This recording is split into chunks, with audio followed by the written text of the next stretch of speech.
All right, my friends, welcome back to the channel. God bless you. I'm glad you're here. Today's video is interesting, that's for sure. I don't know if I'll do this in multiple parts, probably, because it's a little bit long. But what we have here is a recorded phone call from two pastors who were pastors of a church that was removed from the Acts 29 network. And this is the conversation that they have. It certainly seems to be a surprise to the two pastors. Like, they weren't warned about it. There's context here. Like, you can see, like, I'm starting here about minute 12, and those first 12 minutes, they kind of explain a little bit of the context. And I've heard a little bit of the context from another video or podcast before. And in any case, like, the conversation that they have is just so remarkable. It is a conversation that I've been on the receiving end of before. You know, this is a big Eva kind of standard institutional kind of tactic, kind of presentation. And here they just got, caught. They got caught red-handed, recorded, and all of that kind of thing. And I thought it would be good for you guys to hear this. I definitely recommend watching their full podcast. It's called the Foolproof Theology Podcast. I recommend you watch it. This episode's called The Truth Behind Why Acts 29 Removed Our Church. But this resonated with me so much, man. I got flashbacks from conversations that I've had, and it's been more than one in my case, that were just like this. And it's just, you need to see what goes on behind the scenes, I think, with some of these Big Eva institutions. These people are, well, I'll have a lot of commentary. Let's just say that. So let's listen to it, and I'm gonna start and stop like I always do, and provide my perspective on it. But I've already listened to the whole call, and man, I just was like, I gotta do videos on this. So here we go. This is a recorded phone call from Acts 29 leadership to two pastors that they were given the boot from their network. And then we'll share some thoughts. Hey guys. Hey guys, thank you for the time on such short notice. I really appreciate that. Let me just stop there. The first thing I'll have to say, this is such a gay way to do this, and I mean as gay can be, where you just like you schedule a call and it's like this short notice. You don't give them the agenda. There's no way to prepare, and they're just gonna blindside you with something that is, either it's emotional or it's complex, and they like just blindside you by it. I hate this tactic with a passion. I used to have bosses that would do stuff like this, and I would call it out at the time because I was always a very a top performer, in any sales job that I had. But I'd always have bosses that would do this kind of thing. It's strategic to kind of get you on your back foot, to knock you off balance. And whenever they would do this to me, because when you're good at sales, like you have a little bit of gravitas in the environment, like you have a little bit of leeway. You can say things that someone that struggles can't say. Anytime this would ever happen to me in a sales meeting, I would say, before I would respond, I'd say, let me just say something. Like, the fact that you didn't tell me what this conversation was about before we're having this conversation, I got to be honest with you, that's disrespectful. And then I would launch into my, my defense or my explanation or whatever it was, my counterpoints. Leaders out there, don't do this. Don't do this. If you respect the people that you're about to drop a bomb on, you're about to say something that they're not going to like, give them the agenda. Be a man about it. Say, look, I want to talk to you. You can pick the time over the next couple of days, but it has to be in the next couple of days. You can throw your weight around a little bit. Has to be in the next couple of days, and here's what I want to discuss. We're removing you from Acts 29, and I want to discuss the reasons why. Like, give them like the respect to have to know what's going on. Like, I hate that.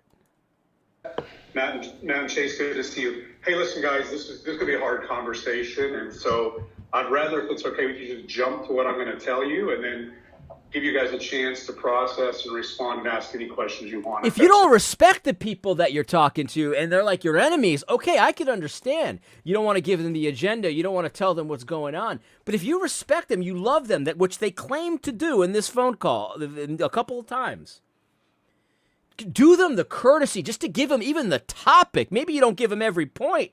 You should. There should be no secrets here. But just the respect to say, here's what we're going to talk about. It's going to be a hard conversation. I want you to prepare for it. Like, it's just so disrespectful. And it's obviously a manipulative tactic. This is the tactic of a manipulator and a poor leader as well. If that's okay with you. Sure.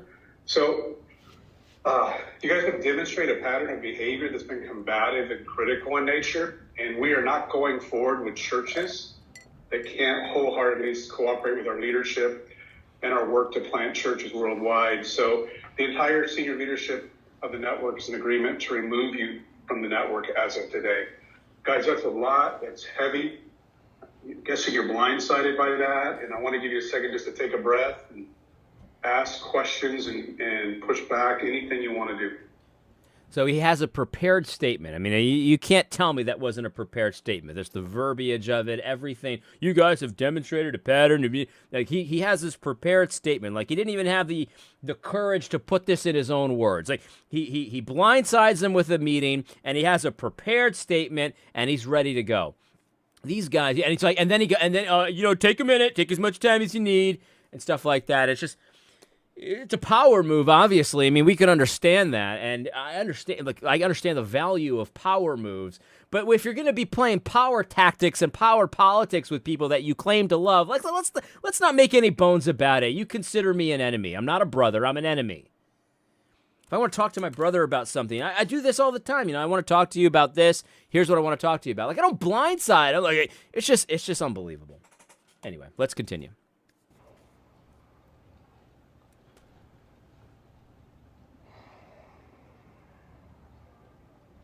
When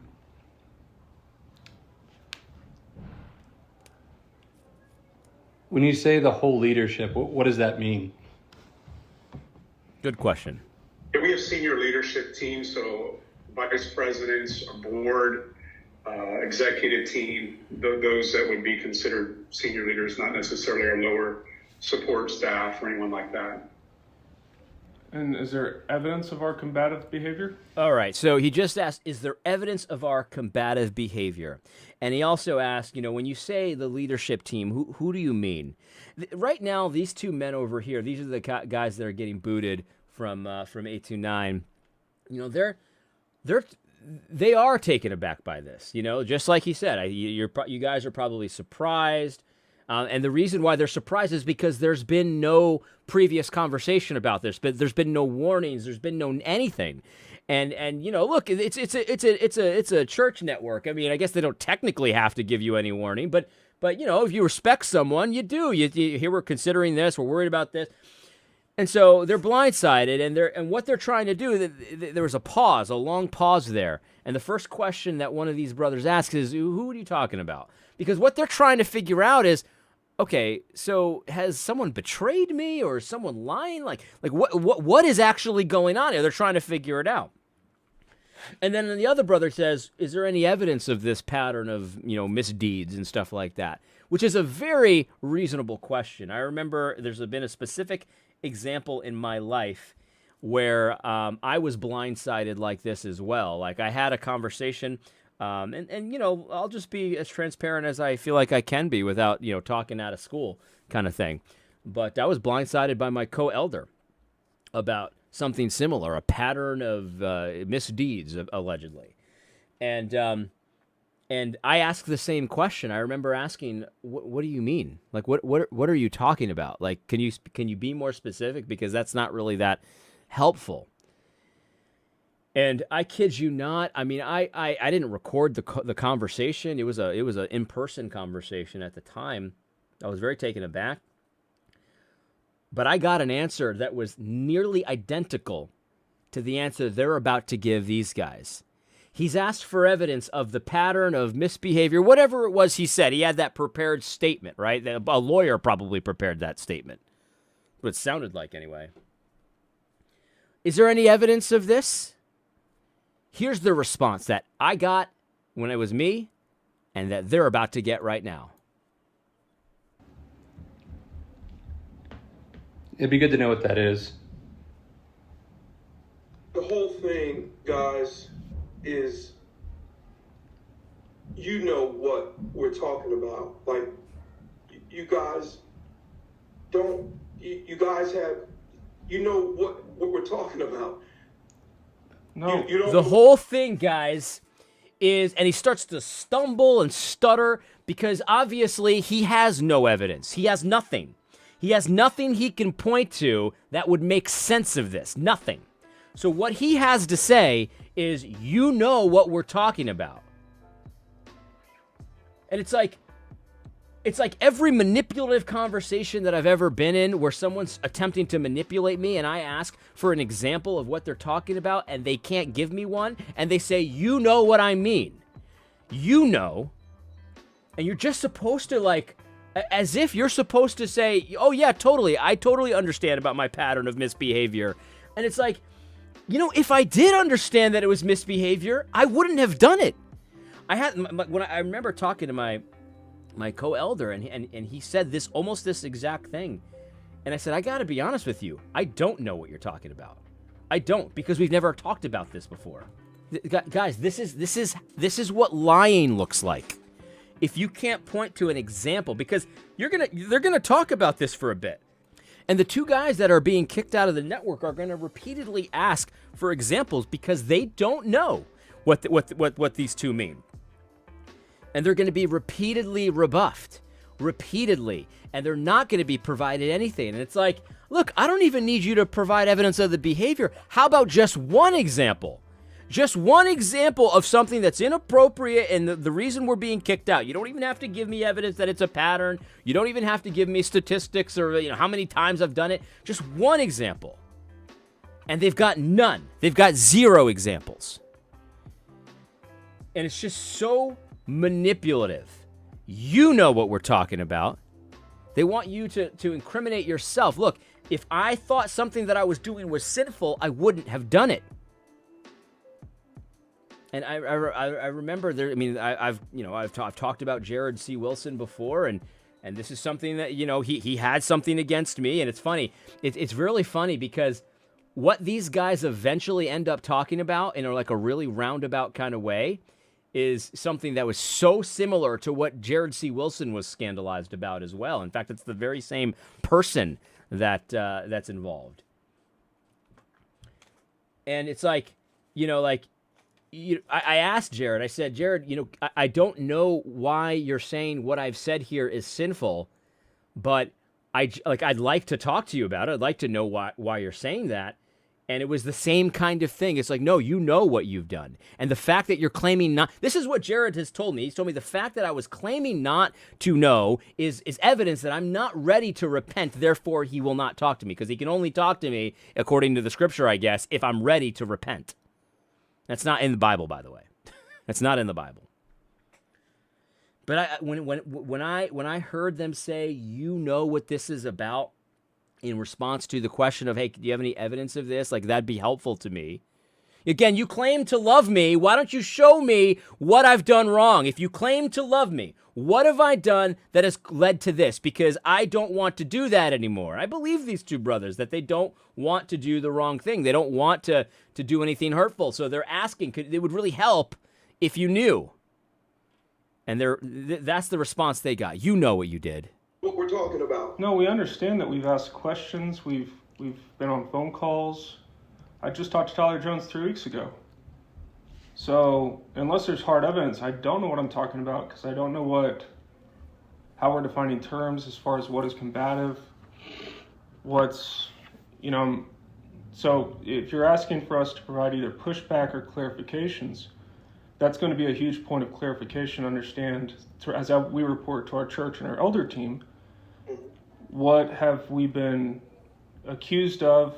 How have we been found guilty? And where in the Acts 29 ecosystem, we violated any terms of our arrangement. Right. I mean, that's a very kind of practical concern. It's like, okay, so we've been kicked out of Acts 29 because of this pattern of behavior that you talked about, whatever it was, consistent behavior. And so now we've got to go back to our church our congregation and say, we're no longer in Acts 29, and they're going to say, well, why? Like, what did you do? Because maybe there's maybe we need to take some disciplinary actions. Maybe we need to figure something out. What happened? And they're going to say, oh, well, they said that we had a pattern of this behavior, and they say, oh, okay, I get it. What are they talking about? And you even hear him. He's like, well, I know we've asked questions. I know we've had conversations. And it's almost like he's almost incredulous. He's like, but that can't be it, right? Because asking questions is not bad. Like that can't be what we're talking about, right? Like, could you be more specific? Because we need to report back to our congregation, and we need to submit ourselves to, whatever it is we need to submit. I mean, we don't even know, because we don't even know what we're talking about here. And so Acts 29 just like throws this grenade over to his church, and, I guess they don't freaking care what happens after that. I mean, we'll have to show you, It's just unbelievable.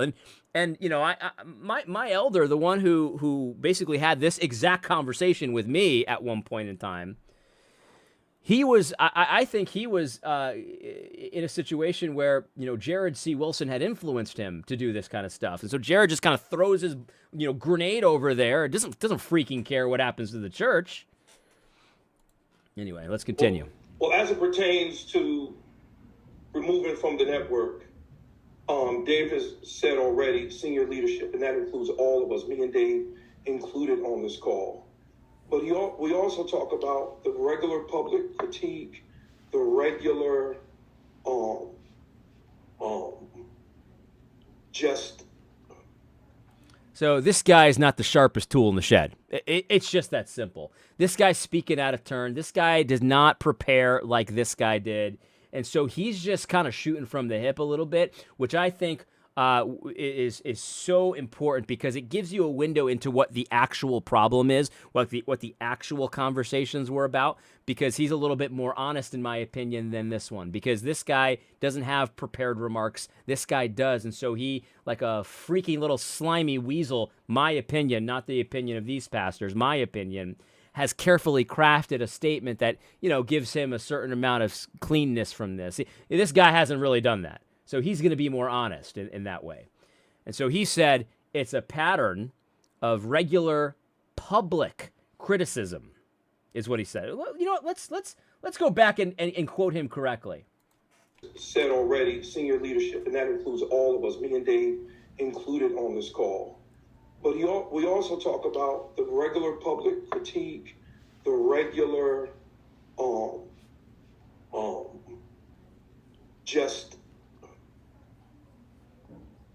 just the overall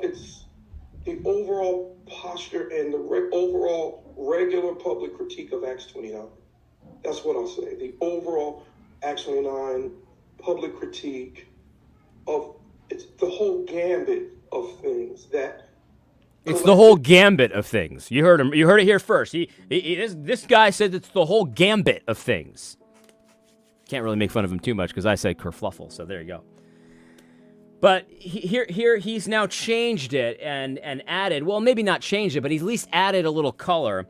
It's the regular public critique of Acts 29 and the overall posture. So that's the new thing. The reason they're being kicked out of Acts 29 is the regular public critique of Acts 29 and the overall posture of regular public critique against Acts 29. That's what he's saying.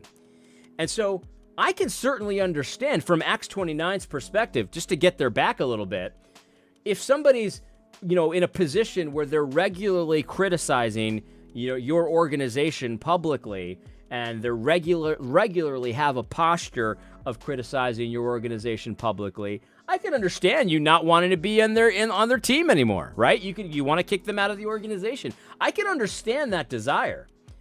But as we're about to see, this whole idea of regular overall posture of regular public critique is not true. And they're unable to come up with any examples of this. We're about to see that this is, in fact, a lie. This is not what it's about. But I could understand if you want to kick somebody out because, we've talked to you, maybe, we said it's against the rule. If it's against the rules to regularly publicly critique Acts 29, if that's part of the rules and you signed up for that, but you started to do it anyway and you get kicked out, well, you deserve to get kicked out. You didn't play by the rules. It certainly doesn't seem like that's part of the rules, number one. But even if it was, it doesn't seem like that's actually happened in this case, as we're about to find out in just a second. So this guy, because he's not as polished as this guy up here, he just kind of spills the beans on what the real reason is. It's this regular public, this posture of regular public critique of Acts 29. That's beyond the pale. You're not allowed to do it, or at least that's what he's saying right now. It just doesn't. It's not going to work. What? It's not. Can you It's give me? not. I just am It's looking not. for an example. I've really been tried. One principle we've tried to operate on in house with our elders is being wise about Hold on one second. All right, I'm back. if we are going to publicly critique the network, how we go about that and who we're talking to. And so that's why I'm asking for a specific example. I'm not trying to be obtuse or, difficult or act like there's not tension. I'm not trying to pretend there's something not there, but we've always tried to operate with transparency towards you guys. So I'm just looking for an example that you could point to, like, this is what you said here, and therefore...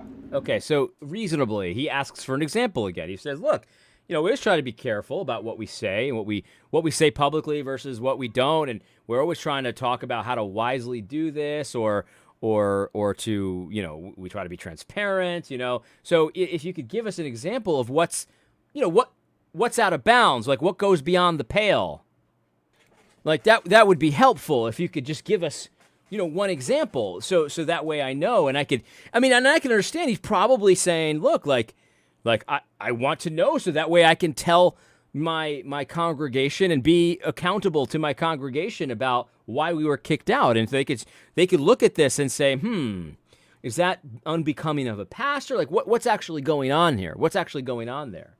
And so he's asking again for an example, and I totally understand why he would do that. No, I hear you, Chase. I don't think we're there.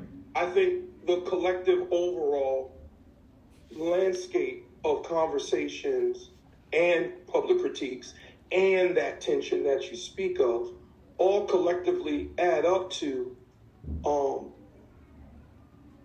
entire senior leadership is not wanting to walk forward anymore with you. So he says, I hear you asking for examples, but we're not there. And then he's subtly changed the situation. Now it's not only the regular public critiques, and it's not only the conversations, the private conversations as well, but it's just this overall sort of overarching tension that's causing this. So now we've added tension and private conversations. So he pushes back and asks for more evidence. He says, no, we're not there yet. Whatever that's supposed to mean. What is that supposed to mean, we're not there? Like, I can't provide you evidence. We're not really willing to do it. It's more about the overall, everything put together, the conversations, the tension, and stuff like that. Like, okay, which is it? It's not coming. It's not forthcoming. He says, we're just not going to move forward with you, and it's not going to work. You guys in the network, me included. And that doesn't make you evil. That I just don't think you guys are a fit anymore. I just think it's time with that level of constant public critique. Constant public critique. This is now like the fourth time he said constant or regular public critique. That's a talking point. So he's revealed that talking point. That what these brothers have been engaged in is regular or constant public critique. I don't think it's good for you guys. What? I don't think it's good I for just you. am trying to understand what public critique, like what. Yeah, because I'm thinking, I cannot think of a single public critique on some platform or anywhere. I might be wrong. If I'm wrong, I'd love to know. I can't think of a single thing that I've posted negatively or shared publicly about Acts 29. Yeah, So this is again like I believe these guys, and they admit, like, maybe I'm wrong, maybe I'm forgetting something, but I don't think I've ever publicly critiqued Acts 29 publicly, or said something that's out of bounds or anything. Like, he can't remember, so he's like, "Can you show me one? Just show me one, because I can't remember."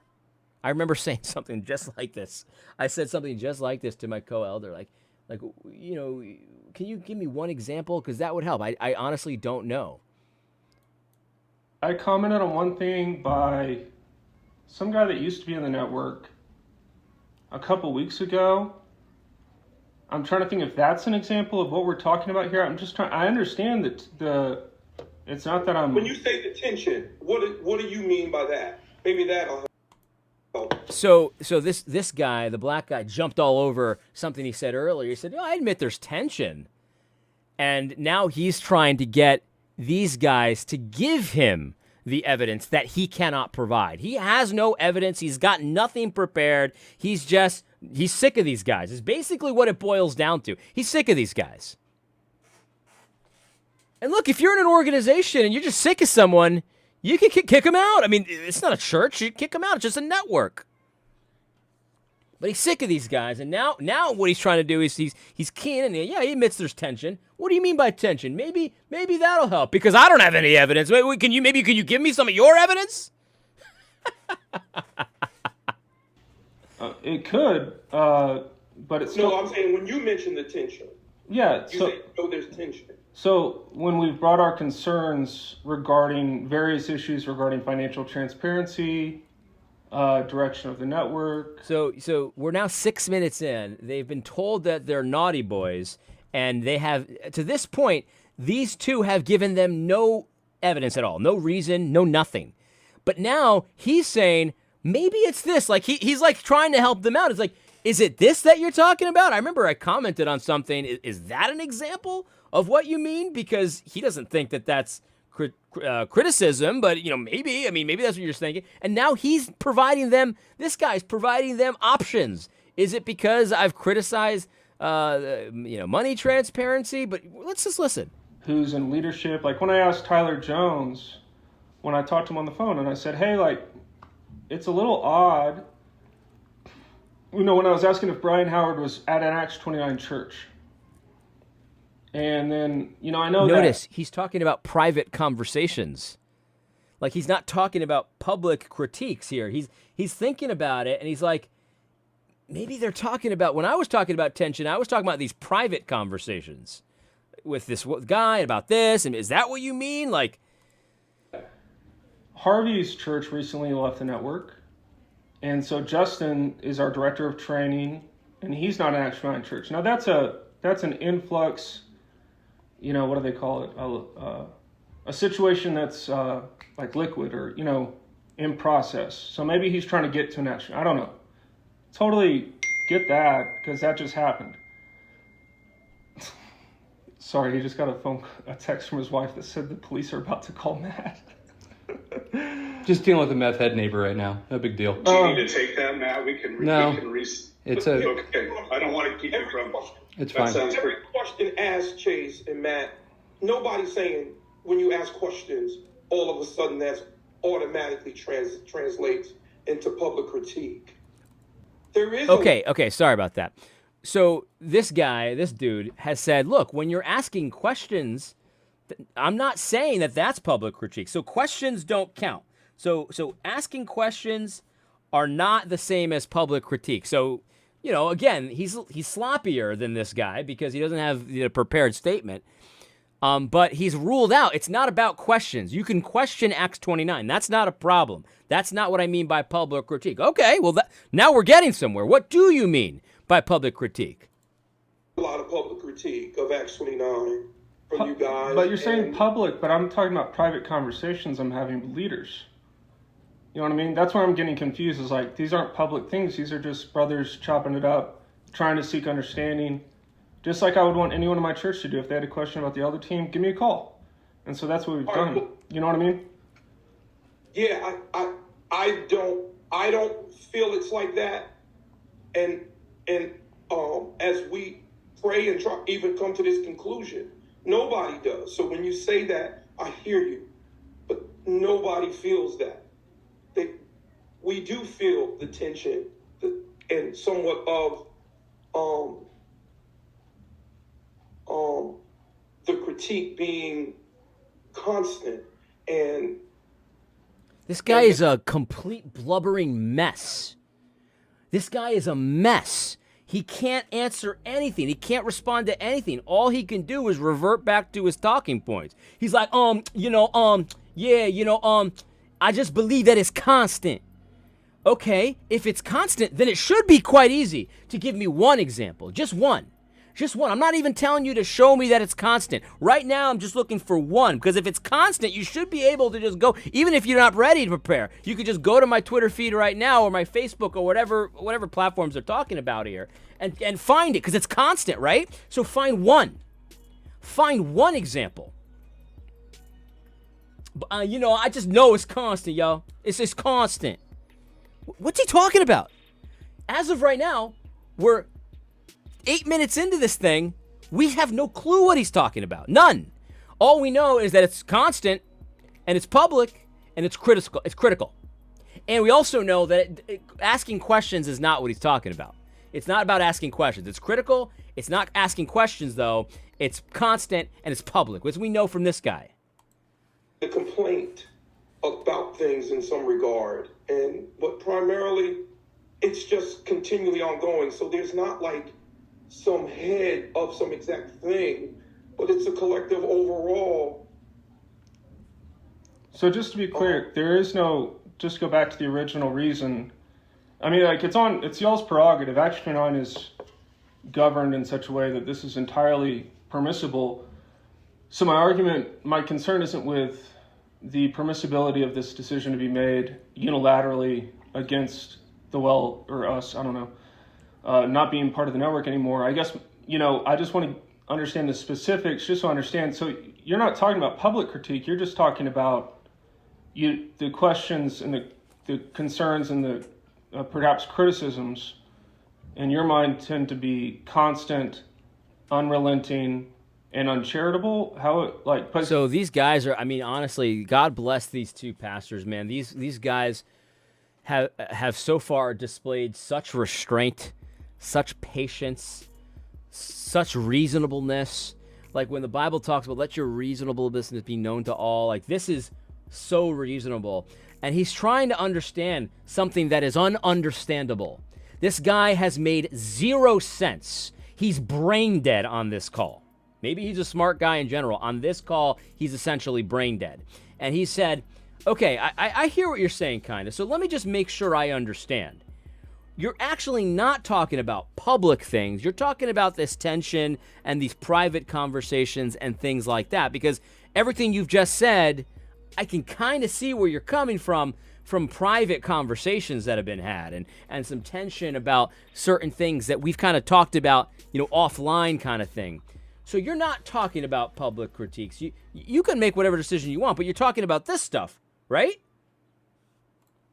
These are not public critiques that you're talking about. Is that correct?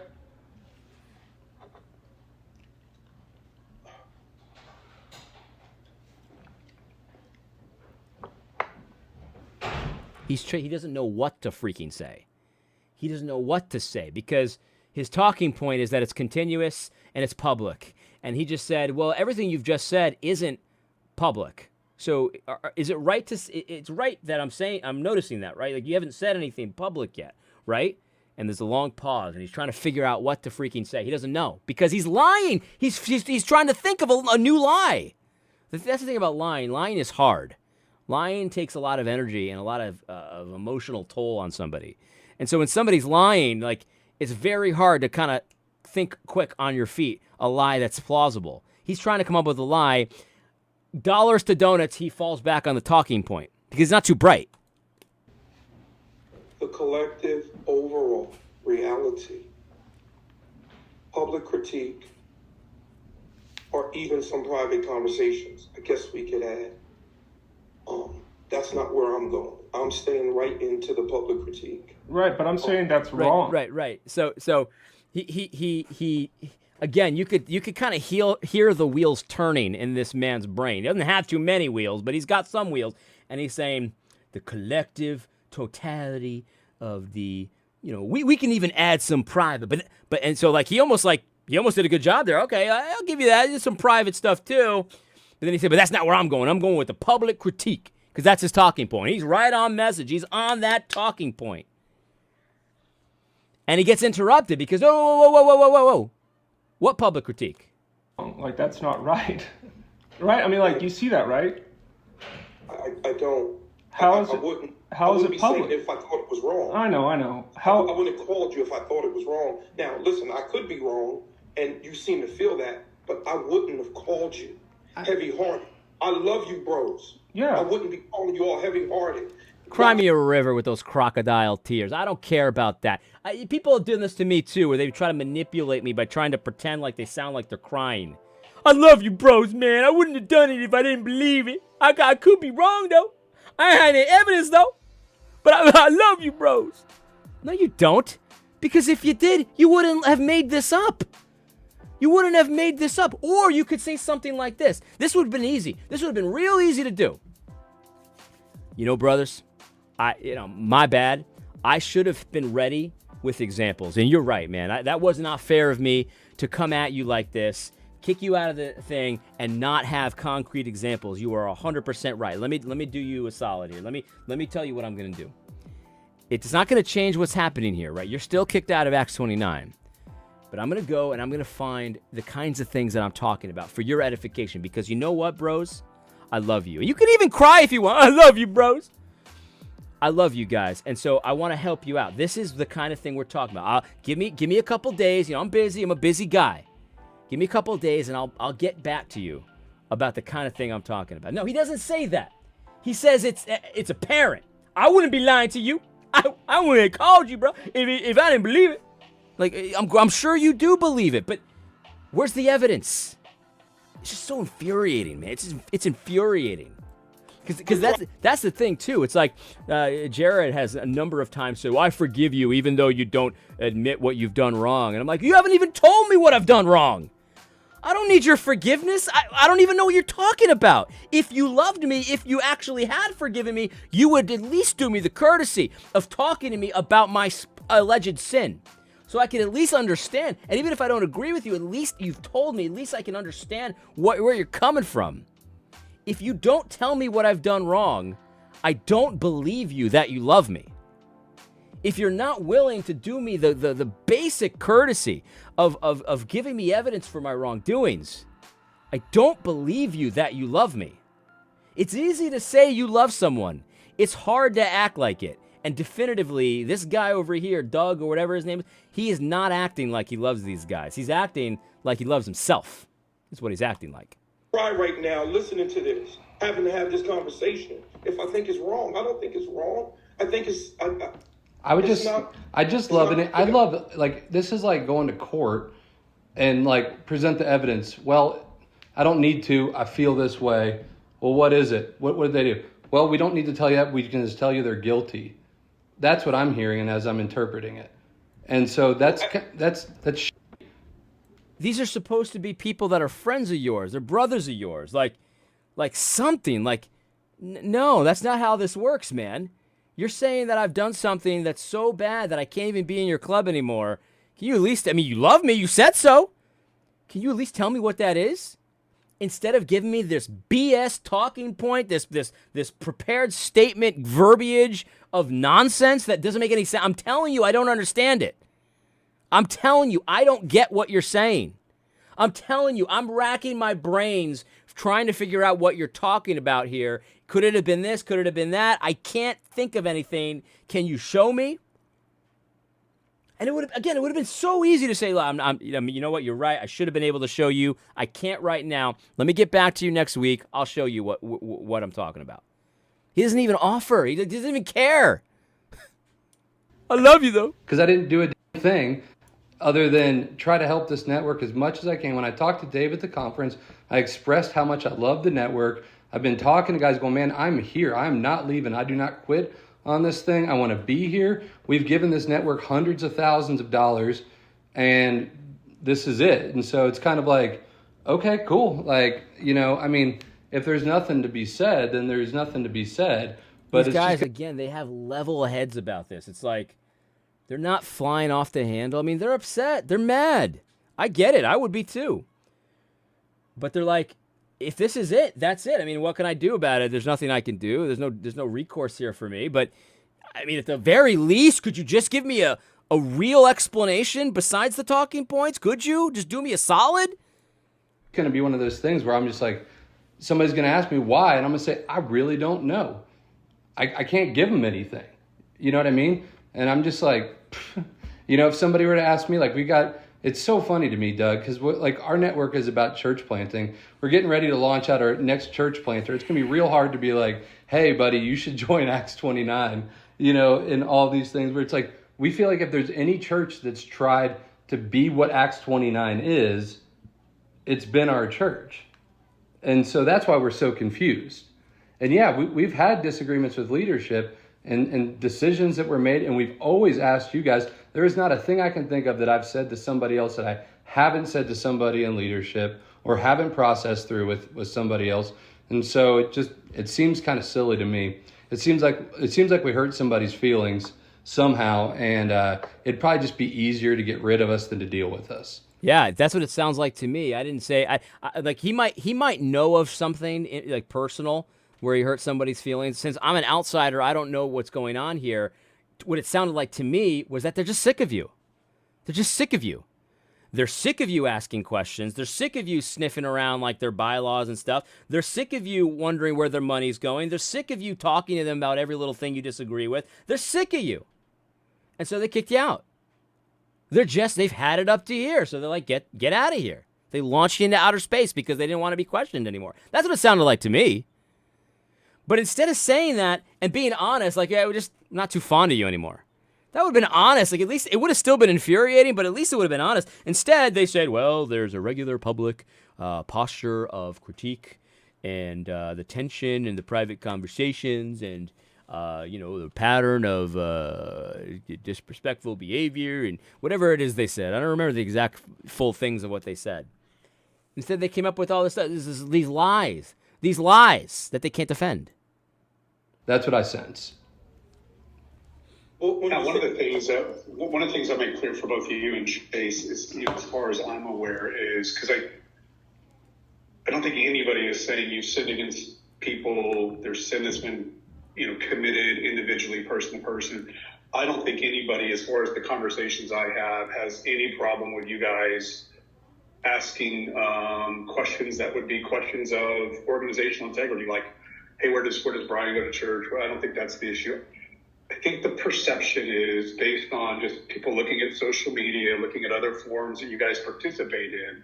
There just seems to be almost, and I'm not trying to make this, I'm trying to draw a principle. I'm not trying to attach a proof text to this, but kind of a Barnabas and Paul splitting over John Mark. There just seems to be a difference of fit right now where we don't. That one brought me back, man. This is just a John and Barnabas kind of thing. This is.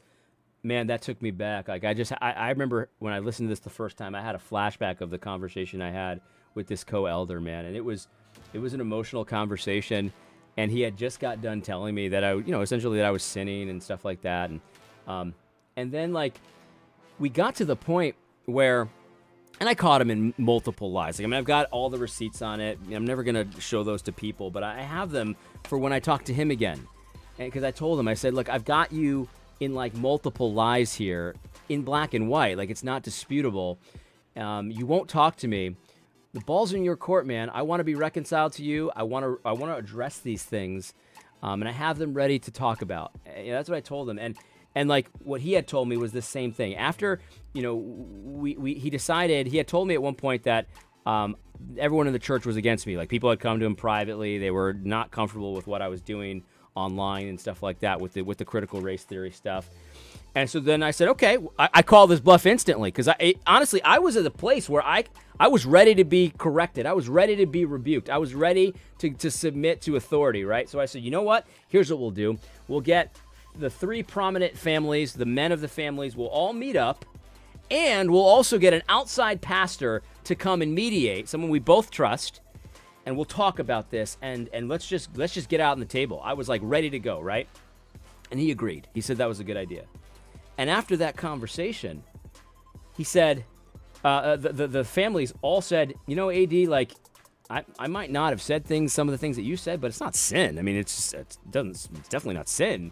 But you know, it seems fine to me. Like it's not something you need to stop. It's not something you need to be rebuked about. I mean, you know, I maybe it's not for my taste. It's not my tone preference, but every single person to the man, not even a single dissenter, was like, you know, to my co-elder, you're in the wrong, man. You're not right here. And so then after that, it became, well, this is the Paul and Barnabas moment. And I said, well, okay, it's the Paul and Barnabas moment. I got you. And he goes, you know, this is that Paul and Barnabas, and I understand. So let me ask you this: why does it mean that I now have to stop something that's not a sin because you say this is a Paul and Barnabas moment? We can't agree to disagree. Why does it default to what you want to happen? Because that's basically what he's saying. This is our Paul and Barnabas moment, and I can't be an elder with you if you continue doing certain things. And I was like, that doesn't make any sense. Like when you bring up that Paul and Barnabas thing in this kind of a context, it's basically because you have really no case. You're just sick of me. You just don't want to deal with me anymore, and so you want to spiritualize that. I mean, that's fine. You can spiritualize that if you want to, but that's how it ended up. And what ended up happening with the church is, even though everyone sided with me in the interest of peace, and this was a mistake on my part. I should not have done this. In the interest of peace and preserving the church, I said, you know what? I'll step down. I won't pastor the church anymore. I just won't. And then that way the church can continue and you can continue. You don't have to work with me anymore. Let's just do that. That my heart was that the church would go on. It didn't work. Obviously, the church, he ended the church a week later anyway. So it didn't matter. I mean, he was just looking for a way out, in my opinion. Our Paul and Barnabas moment. Don't give me that juking style. Come on, man. Like, just have the courage to say that I'm sick of you. I don't want you here anymore. You're a thorn in my side. I don't like the way you operate, and now you're gone. We might fit theologically tight, but not philosophically. And it feels like that as people purvey and purview and review. I'm pretty sure that Paul and Barnabas, when they separated, they knew why they were separating. In fact, it tells us in the Bible why they were separating. Here, all we have is allegations and no evidence. Like, this doesn't help him at all. I don't get it. You're saying this is public, but it's not public. Wait, what do you mean? They use this so they don't have to explain themselves. I mean, I'd respect these guys a lot more if they just said, I just don't like the way you operate. I don't like that you're critiquing me. I don't like that you want to know where every dollar's spent. I don't like that you want to see the bylaws. I don't like that. I like that. I prefer to operate in secrecy. I just think you respect that. Social media and other places, that there's just this kind of subtle criticism of Acts 29, where we are and what we're about. And so, but you're not able. Right, and I get that. Like did you hear what he said there? He's now changed it. So he's now changed it again. They keep moving the goalposts. First, it was like this pattern of behavior, whatever. Then it was the public critique, this overt public critique. Now it's subtle critiques. Now he hasn't offered any. Hold on one second. Let me just make sure I'm not missing a call here. I might be. Nope, I'm not. He hasn't offered any evidence still. So I'd be interested to hear what he means by subtle critiques of Acts 29. But what it sounds like to me is like, you posted a general critique, and I think you meant Acts 29. I think, and maybe he did, but he didn't mention Acts 29. It's just kind of a general critique. I think you meant Acts 29, though, so that's the subtle critique. That's what it sounds like to me, but he's not telling me. He's just leaving that up to my interpretation. Again, this is a manipulative tactic. They keep moving the goalposts, and now it's as simple as a subtle critique. I understand that whatever I say on social may not jive as much as it used to with the ethos of the network. So I'm not an idiot. Like, I can see that. I just am failing to understand how it's been a direct attack. Like, when you messaged me, like, remember Dave, when I posted a critique of I do. When you and I interacted on Facebook. Yeah, and I posted a critique of Russell Moore. That was a good conversation we had, and I was wrong in that, Chase. I mean, you can do whatever. I was harsh, and I was wrong on that. I'm sorry. Well, okay, yeah. And I've had good conversations with both you guys as well. So I don't know if you caught that, and they're going to talk more about this in a minute. But he said that I do remember a public critique I made of Russell Moore, and you reached out to me, and this guy kind of jumps in. He wants to kind of sidestep this one. He's like, yeah, you're right. I was wrong on that one. I would love to know what that conversation was like, because that is the exact person that Jared C. Wilson turned his back on me because I dared to critique Russell Moore. I critiqued Russell Moore. And if you go back at the kinds of critiques I would make on Russell Moore at the time, they were tame. They were like, Russell Moore is a great gift to the church, and he's great, and I love him, but he's wrong about this. That's me talking. And that was too much for Jared C. Wilson. He couldn't believe I would dare critique Russell Moore. I bet you the conversation that this dude had about that was the same thing. But he apologized for it. So he's saying, no, that's not it. No, that critique of Russell Moore, that's not it. That's what he's saying now. Okay, you don't have to do this. I mean, I guess that's the way it works. Let me ask a pragmatic. It's kind of hard to hear this because you could, man, that hurts, man. That hurts. You could hear it in his voice. Like he just like, he's not. God bless those two, man. They handled themselves really well on this call, and you could hear the emotion come through in his voice that you guys don't have to do this. Thinking about that Russell Moore conversation. I'm willing to bet that Russell Moore conversation has a lot to do with this. I don't know. He claims it doesn't.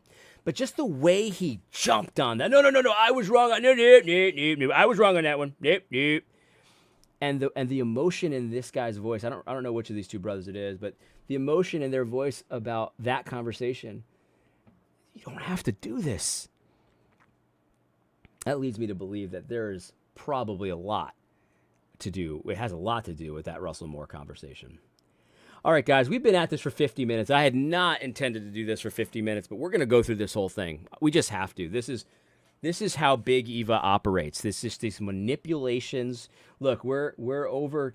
Are we over 20 minutes into this? I think we are. Nah, not quite. 15 minutes into this thing, not a shred of evidence of misbehavior has come through. The only evidence that has been brought up has come from these guys, and it's nothing. It's like, yeah, I had a private conversation where I was asking, like, where the money goes, and I remember I had a private conversation about one guy, like, is he even in the network? And this guy's like, well, I remember that time that I critiqued Russell Moore, and then you emailed me or messaged me. Like, I remember that. Like, and these guys are just like, yeah, it's just a pattern. Yo, it's the pattern of behavior, yo. And I wouldn't believe, I love you. I love you, dog. And it's just, I don't even know if, like, Chase would want me to be doing this, like, and this other brother, this one's Chase. I don't remember what this one is. I think I got that right. No, is this one Chase? I don't know. I don't know if these guys would even want me doing this content. I really don't. They didn't put me up to it. I know I told them I was going to do content on it. They were fine with it. I don't know if they would want me to have this kind of content.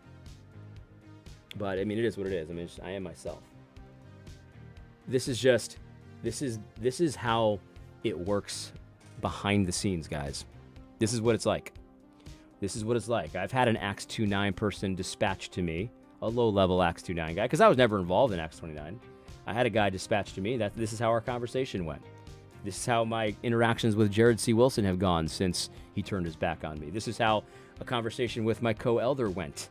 I think, in my opinion, it was at the behest of Jared C. Wilson, or at least trying to get Jared C. Wilson's back. This is how it goes, guys. If you do something or say something that they don't like, this is what they do. They call you, they gaslight you, they try to get you to say things, they try to get you to do things, and they will never, ever, and they'll say they love you to your face, but they act as if you're the enemy. You're the enemy. They'll lie. They don't care. They don't freaking care. It's disgusting. And I am so satisfied. I am so glad that this call was recorded and it is coming to light, because this is what it's actually like behind the scenes of your favorite ministry. Bottom line. In any case, I hope you found this video helpful, enlightening, encouraging. I don't know if you'd find it encouraging. It might be too depressing for you. God bless.